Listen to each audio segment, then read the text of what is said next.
Hey, good morning. Thanks for having me. Now, you are in your bunker in Kansas City, correct? I am trying to wait out this cold. Well, it's 75 and sunny. You should move back to St. Louis. It's perfect over here. The worst part about your move to Kansas City is you have to root for the Royals, but that's a different story. You have written an article for the National Review, is that correct?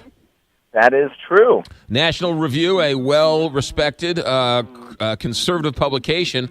The story you write is about it's about a study that was conducted in which they say that more preschool for kids, the better they do long term. So far, am I correct? Yeah, that's exactly right. So it was Nobel Prize-winning economist Jim Heckman. It came out last week. Probably a lot of people might have seen it on their Facebook. It was on the television. It was on radio, kind of news hits. I saw it all over the place. And, yeah, so it was this study that found these enormous findings for these preschool programs that were studied. They were in North Carolina back in the 70s. They were able to track the people who were then children into adulthood. They found this big stuff. Well, I decided to do something crazy. And not just look at what the media said about the study, but actually read the study itself. So the study, hold on a second, just so we understand, it was two 1970s era preschool programs for disadvantaged children. So it was two studies from this North Carolina area, right? Exactly. And so they were able to follow these kids, because it was so long ago, they were able to follow these kids into adulthood. And they found a lot of great stuff. They were less likely to commit crime. They made more money. They paid more money in taxes. They were healthier. I mean, all sorts of positive benefits that were found from it. The problem is, though, is that it was a study of 70 children. And no one mentioned that when it was studied. I mean, there were all these really hyperbolic headlines. Like The Atlantic wrote something like, "Why doesn't pre-K start at birth?" All of these people did it, and no one mentioned, well, maybe we should pump the brakes a little bit before we decide to change state or national policy based on one study of 70 kids. But doesn't it sort of make sense? Do you really need a study to say that the more you educate the kids and the more you immerse them in quality education, the better they're going to do going forward? Well, look, it all depends on what that child would be doing if not for that, right? So there's lots of research that shows pre-K for middle-income, higher-income students doesn't necessarily have that great a benefit, because the home life that they would otherwise be in is actually really enriching for them. And there's also a big question. I mean, this program, so it was pre-K, it was birth to 5 years old. In 2014 dollars, it cost over $18,000 per kid per year. So and each kid was in it for 5 years. So it was this incredibly hothouse program. The teacher-student ratios, it was 3 kids for every teacher. So again, look, I'm not surprised that they found something positive. The question for me is, how much can we trust to sort of scale those if instead of 70 kids, it was 700 or 7,000 or 700,000 kids? So you'd be in favor of a study that took in more kids to see the results long term? Yeah, exactly. And it looked more like what pre-K looks like. Most pre-K centers in the state of Missouri don't have one adult for every 3 kids. They don't start at birth. All of those sorts of things. So to make the leap that this tells us about that is a little bit too much. But look, I'm all for doing more research on this, and I think there's compelling evidence to think that particularly kind of academically focused pre-K for low-income kids is a good thing. The thing is, we have to be realistic about the expectations. So this one said, the NPR headline was investing in pre-K does better than the stock market. They got something like $6 for every dollar that was spent. I don't think we can reasonably, at scale, expect to see that. It could still be a good idea, but we just have to tamper down the expectations to say, listen, it's probably not going to give us a 13% annual rate of return. Well, but now, Michael, let me challenge you here a little bit. You're the education guy for the Show Me Institute, so this is sort of your bailiwick. And you, okay, we should be critical of the headlines in the NPR and some of these others. And, okay, granted, it's a headline trying to sort of explain a detailed study of being what it is. I get the fact that it's just 70 people.